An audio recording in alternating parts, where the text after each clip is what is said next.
কখনো কি মনে হয়েছে আপনি দোয়া করছেন, কাঁদছেন আল্লাহর দরবারে, বারবার প্রার্থনা করছেন, কিন্তু কোনো উত্তর আসছে না?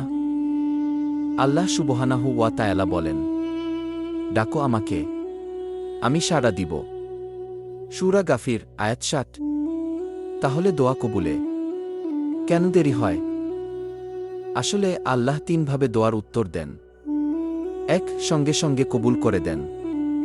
২. দেরিতে কবুল করেন যখন সময় উপযোগী হয়। ৩. আমাদের চাওয়া না দিয়ে তার চেয়ে ভালো কিছু দেন। আর কখনো আমাদের দোয়ার বদলে কোনো বিপদ দূর করে দেন। আমরা তাড়াহুড়া করি, কিন্তু আল্লাহ জানেন কখন কি দেওয়া সবচেয়ে উত্তম।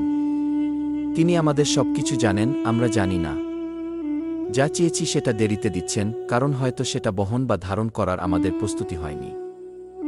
ধৈর্য ধরুন, আল্লাহ ধৈর্যশীলদের সঙ্গে আছেন। নিশ্চয়ই আল্লাহ ধৈর্যশীলদের সঙ্গে আছেন। সূরা বাকারা আয়াত ১৫৩। আপনার চোখে যা বিলম্ব, আল্লাহর পরিকল্পনায় সেটা সেরা সময়।